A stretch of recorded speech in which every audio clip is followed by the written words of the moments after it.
Бастамас бұрын лайк басуды және менің YouTube каналыма жазылуды ұмытпаңыз. Ал анимеден бастайық. 3-ші сезон команданың турнирдің финалында ойнау үшін стадионға келумен басталады. Олар команда капитаны Вакатоши болып табылатын айқын фаворит Шираторизавамен кездеседі. Жапониядағы ең үздік волейболшылардың бірі. Алдыңғы кездесулерден айырмашылығы финал 5 сеттен тұрды. Яғни ұлттық құрамаға өту үшін оның үшеуінде де жеңіске жету керек. Демек, командалар волейбол ойнаумен қатар төзімділіктерін де өлшейтін болады. Финал болғандықтан Карасунаны қолдауға көп адам келді. Олардың арасында директордың орынбасары Цукишиманың үлкен ағасы, сондай-ақ Икеюкай команданың бұрынғы жаттықтырушысы болды. Финалды көруге тіпті Айкава да келді, бірақ ол екі команданың да жеңілгенін қалайды. Дегенмен жанкүйерлердің көптігіне қарамастан Шираторизавада олардың саны көбірек болады және олар өз командасына жақсырақ қолдау көрсетті. Соңында командалар көрермендермен амандасып матчтарын бастады. Шираторизава бірден бастаманы қолға алды. Оның бойы мен керемет күшіне қоса Вакатоши солақай. Карасуна ойыншыларының оның соққыларына тосқауыл қою үйреншікті емес. Оның барлық артықшылықтарына қоса Вакатоши тамаша подача бере алады. Соның арқасында ол қайтадан ұпай жинайды. Команданың барлық күші оны тоқтатуға тырысты.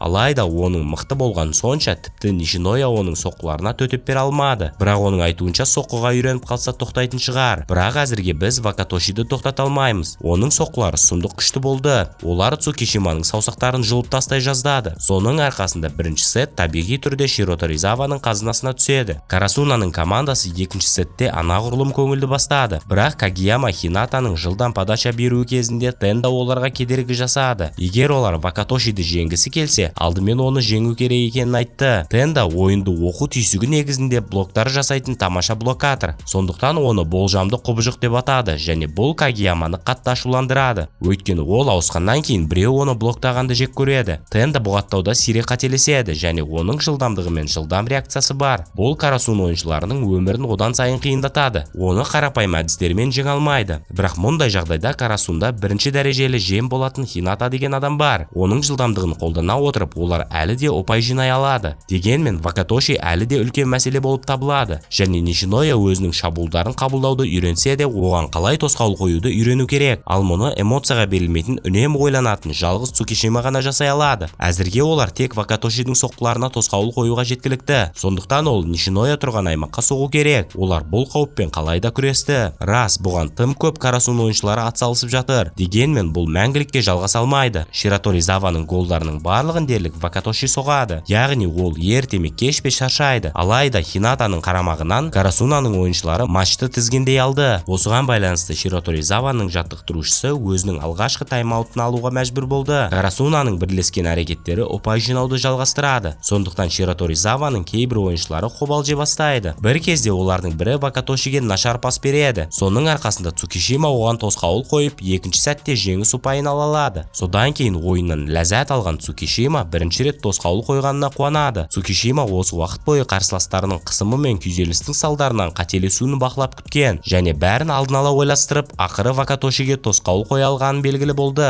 Екінші сеттегі жеңіс команданың рухын арттырады. Дегенмен біз мұнымен тоқтай алмаймыз. Өйткені жеңіске жету үшін екі командаға тағы екі сетте жеңіске жету керек. Екінші сетте жеңіліс Шираторизаваны мүлдем мазалаған жоқ. Жақында ғана пас беруден қателескен байланыстырушы алаңдамай бұдан да қатты ойнай бастады. Бұл жолы Вакатошидің соққыларын ешкім тоқтата алмады. Сондықтан үшінші сет Шираторизаваның жеңісімен аяқталды. Кейшин өз ойыншыларына теориялық тұрғыда еш жерде қателеспегенін, бірақ блок кезінде мықты болуын айтты. Өйткені олар қабылдаушыға осылайша кедергі келтіреді және олар Вакатошиді блоктамайды. Төртінші сет Асахи Цукишиманың Вакатошиге тосқауыл қоюымен басталады. Сондықтан оның Нишинояға соққы беруден басқа амалы қалмады. Ол бұл жолы оның соққыларына төтеп берді. Бірақ Цукишима өзінің шабуылдарымен ештеңе істей алмады. Бұл командалардың орталық блокаторларының арасындағы айырмашылықты одан әрі көрсетеді. Өйткені бірі түйсігі мен ойын оқуына сүйенсе, екіншісі салқынқандылықпен бәрін есептеуге тырысады. Ал жалпы алғанда бұл командалар бір-біріне мүлдем қарама-қайшы. Өйткені бұл командалардың жаттықтырушылары ойыншыларды іріктеу кезінде мүлде басқа критерийлерге сүйенген. Ал бұл матч идеялар шайқасын тамашалауға тамаша мүмкіндік. Биіктігінің айырмашылығына байланысты Хината басқаларға қарағанда басқаша қозғалады. Тіпті қорғаныста оның әрекеттері әртүрлі. Өйткені Шираторизаваның шабуылы кезінде Хината шабуылдаушының жүгірісін алып блок жасайды. Хината Вакатошидің бойы мен күшін қызғанады. Бірақ бұл оның оған қарсылық көрсетпейді дегенді білдірмейді. Дегенмен мұндай блоктар өте шаршатады. Сондықтан ол оларды жиі пайдалана алмайды. Бірақ осының бәріне қарамастан Хината бүкіл алаңды айналып өтіп ұпай жинауды жалғастырады. Соның арқасында командалар 4-ші сетте бір деңгейде болды. Бірақ Хината өте құнды ресурс болды. Сондықтан Кейшин демалу үшін оны орындыққа отырғызады. Ямагучи жағдайды өзгерту үшін шықты және оның жақсы қызмет көрсетуінің арқасында Цукишима ұпай жұлып алды.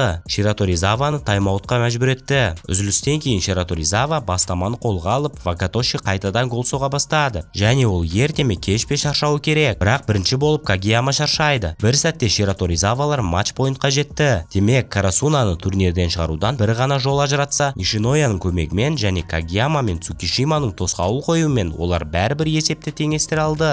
Нәтижесінде өз техникасына бәрін қосып Хината 4-ші сетті жеңе алды. Бұл соңғы 5-ші сетте бәрі шешілетінін білдіреді. Дегенмен алғашқы төрттіктен айырмашылығы 5-ші сет 15 ұпайға дейін ойналады. Бұл ойынның басында бастаманы қолға алудың маңыздылығын білдіреді. Кагияманың демалуына байланысты оны Сугавара алмастырады. Ол да жігіттерге ілесіп синхронды шабуылда гол соғуды үйренді. Бұл тек 2 рет Тендаға қарсы жұмыс істейді. Өйткені бүкіл команда шабуылға шықса, кез келген тосқауыл доптың жоғалуына әкеледі.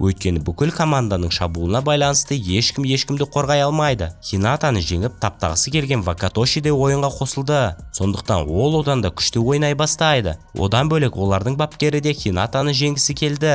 Шындығында Хината екеуінің бойлары бірдей. Бірақ мектеп кезінде ол мықты ұзын волейболшыларға қарсы тұра алмады. Сондықтан ол өз командасына дәл осындай ойыншыларды жинайды. Ал бойында дәл осындай Хинатаның өзі жете алмаған нәрсеге қол жеткізуі оны қатты ашуландырды. Вакатоши Цукишиманы бөгеуге тырысты. Бірақ оның соққысының күшті болған сонша Цукишима кішкентай саусағын жұлып алды. Сондықтан оны ауыстыруға тура келді. Мұндай маңызды ортаңғы блокаторсыз ойын оңай болмайды. Соған қарамастан олар ойнауды жалғастыру керек және берілмеу керек. Өйткені тіпті Вакатоши қателесуі мүмкін. Енді Шираторизаваның қорғанысы күштірек көрінеді. Бірақ Хината бетімен допты бөгеп командаға ұпай жинауға көмектесті. Осының арқасында Карасуна қарқын алды және тағы бір рет синхрондалған шабуылды қолдана отырып олар қайтадан допты соқты. Ақырында демалған Кагияма ойынға қайта оралды. Ол өзінің күшті подачасынан кейін бірден Хинатамен жылдан басты қолданды. Оны ешкім күтпеген. Бірақ Шираторизава да қалыспай 10 ұпайды бірінші болып бағындырады. Сондықтан Карасуна жанкүйерлері әрекет ету уақыты келді деп шешіп, Карасуна ойыншыларын бар күш-жігерімен қолдап ынталандыра бастады. Ол жұмыс істеді және Хината Вакатошиді блоктау үшін ең оғаш блокты пайдаланады. Бірақ олар есеп бойынша әлі артта қалды. Сондықтан Ямагучи қайтадан алаңға шығады. Бұл кезде Шираторизаваның бірінші курс командасы қатты қобалжиды. Соның арқасында Ямагучи командаға 3 ұпай жинауға көмектесті. Командалар тең түсті. Яғни енді кім бірінші болып 2 ұпай басымдыққа ие болса, сол жеңіске жетеді. Шираторизава қысым көрсете бастады және соңында олар бірінші болып ұпай жинайды. Демек, Карасуна тағы да топтан түсудің азақ алдында тұр. Осының кесірінен ойыншылардың көңілі қалды. Сондықтан Кейшин волейболды бастарыңды тік көтеріп ойнаңдар деп алаңға айқайлай бастады. Бұл сөздер ойыншыларға жақсы әсер етіп, Дайчи мен Кагияма Карасунаның күшімен есепті тағы да теңестірді. Сонымен қатар Цукишима ойынға оралды және оның саусағы әлі қатты ауырса да ойынға қатысқысы келеді. Өйткені осы уақыт ішінде ол фельдшерлік пунктте отырып өз командасына қалай көмектесетінін ойлады. Цукишима пайда болған кезде Карасуна Вакатошиге тағы да тосқауыл қоя алды. Цукишима өзін Хината сияқты сезінді. Өйткені ол алғаш рет соңына дейін күрескісі келді. Ал соңында ол тіпті алдау үшін жем болу рөлін ойнайды. Бұл Танакаға гол соғумен көмектесті. Енді Карасуна жеңіске бір қадам қалды. Бірақ Вакатоши матчта есепті тез арада теңестірді. Бір кезде доп тордан серпіліп Карасунаға қарай ұшты. Бірақ қатты шаршағандықтан Дайчи қозғала алмайды. Бірақ Нишиноя өз командасын 2 рет қаһармандықпен құтқарып қалды. Бұдан кейін ол жолдастарына егер ол шаршаса, оларды қолдауға болатынын айтты. Бірақ ол ауада олармен санасатын болды. Нишиноя Карасунаның титандық күш-жігерінің арқасында олар алға шығып, жеңіске жетуге бір ұпай ғана айырмашылық болды.